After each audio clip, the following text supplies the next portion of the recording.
সোনার বাংলা ধন্য সাহেব কিবিলার জন্য, সোনার বাংলা ধন্য সাহেব কিবিলার জন্য, সোনার বাংলা ধন্য সাহেব কিবিলার জন্য।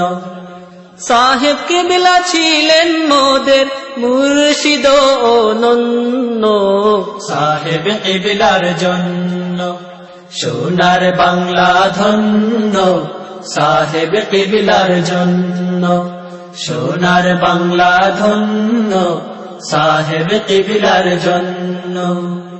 তরিকতের মশাল জেলে তার আগমন ঘটে, তার জিহাদে বাতিলিজম যায় যে দূরে হটে। তরিকতের মশাল জেলে তার আগমন ঘটে, তার জিহাদে বাতিলিজম যায় যে দূরে হটে। তরিকতের মশাল জেলে তার আগমন ঘটে, তার জিহাদে বাতিলিজম যায় যে দূরে হটে। তার তিরোধানে মোদের পরাণ পাখি হন্য, সাহেব কিবলার জন্য সোনার বাংলা ধন্য